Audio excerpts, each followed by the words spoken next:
Welcome to the Titanic exhibition at its new temporary home here in Charlotte, North Carolina, until at least September 2026.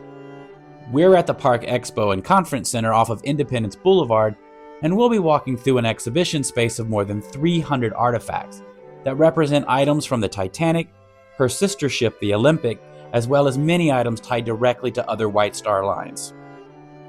You'll start by receiving a card with information of a random passenger that boarded the Titanic for that fateful maiden voyage. They will be either a first, second, or third class passenger, and you'll eventually end up completing their journey, so just look for the matching passenger details displayed somewhere in the exhibition.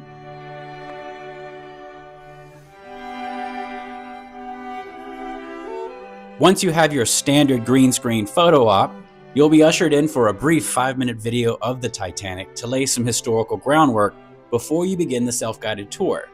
I really like it when they use these options to help control the movement of people who will eventually crowd around all of the exhibits, and it sets the tone for what you're about to walk through.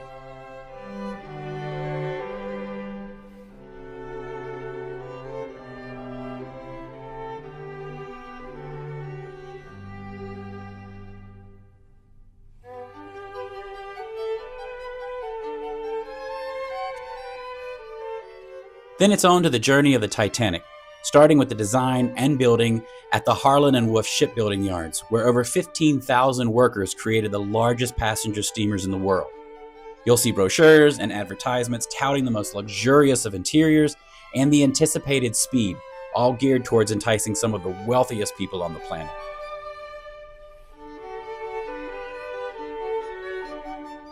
I immediately gravitated towards the huge model of the Titanic sitting as the centerpiece of this portion of the tour. It was cool flying over the decks and seeing the level of detail that went into it. I'm a model freak, so this was right up my alley. The rest of this room is filled with postcards, photographs, and artifacts from shipbuilding in that era.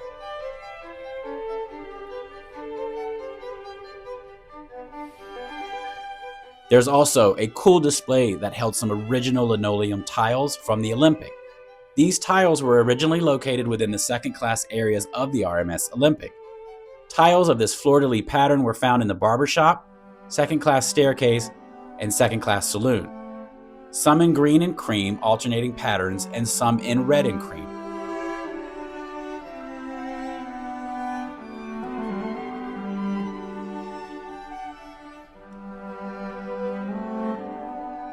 You'll continue to view more artifacts scattered around these few rooms, like this White Star Line's pennant flag, which would have been flown from a main mast.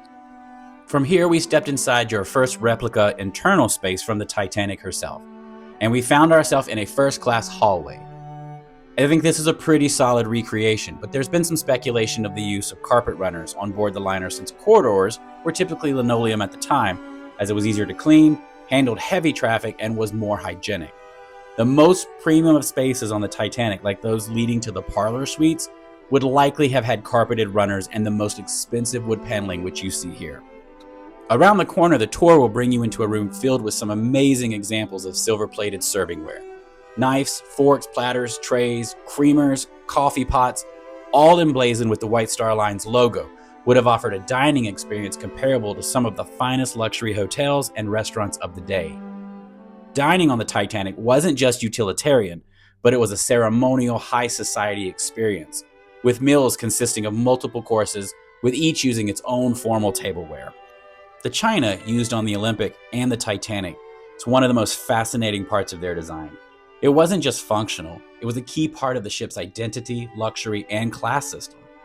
From first-class fine-bone china decorated with elegant wisteria and crown patterns encircled with gold accents, to second-class Delft patterns that used heavy cobalt blue decorations, all the way down to simple plain white china, stamped with the red-white starline emblem for third class. You will get to see some beautiful examples, carefully displayed to give you an idea of the functionality of the class system used on board the ships. Your next replica of an interior space is the first-class parlor room, or living room in today's terminology.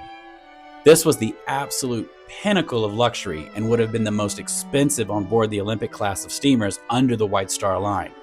There were 4 in total on the Titanic, and they consisted of the parlor, 2 large bedrooms, 2 walk-in wardrobes, and your own private bathroom. James Cameron's Titanic made this room famous, as this is where Jack did his famous sketch of Rose. You also get to see the grand staircase. This recreation of a portion of the 60-foot grand staircase is just around the corner and gives you a good feeling of scale. This would have been an area of the ship that most passengers would never have an opportunity to see, but except for the few privileged enough to afford a first-class ticket. Capped with a glass wrought iron dome that flooded the space with natural light, it was built with rich oak paneling, decorative bronze iron railings, and designed to resemble a grand staircase in an English manor house, not a ship.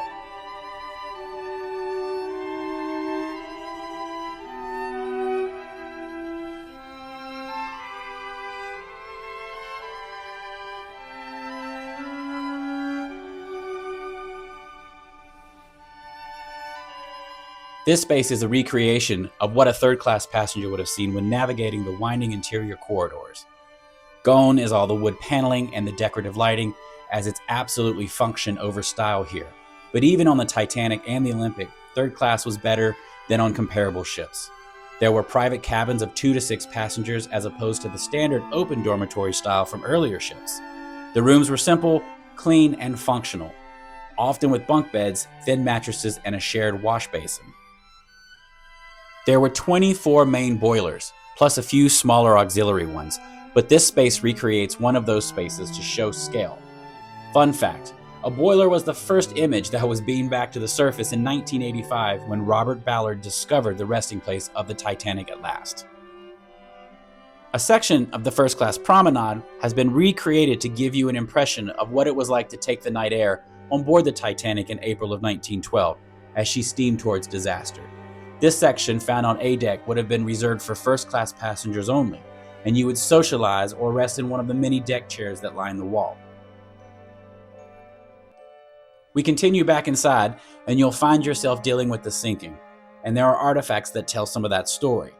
The binoculars represent a small human mistake and were not available on the night of the sinking, as they had been accidentally locked away, and so the crew couldn't access them. I also like the cool ice wall, as it gives an opportunity to interact with an exhibit.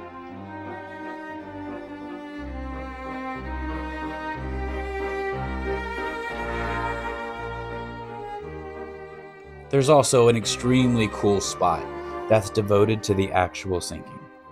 And from a small space designated in the center of the room as a lifeboat, you can sit on a bench, and from a large screen in a dark environment, you can watch the ship slowly slip under the waves.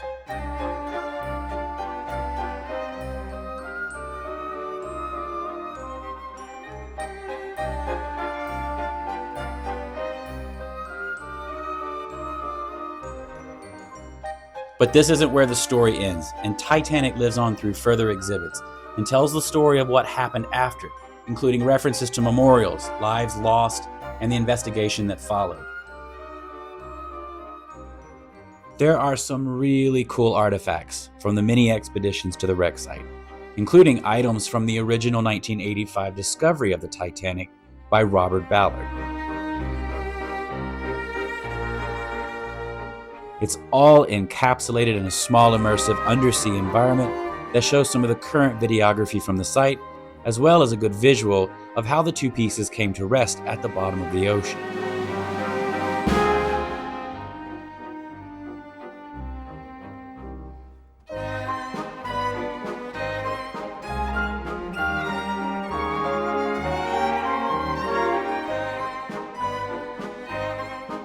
And even through the power of cinema, the story continues to be told through films like James Cameron's Titanic. Here is a small exhibit of some of that movie memorabilia.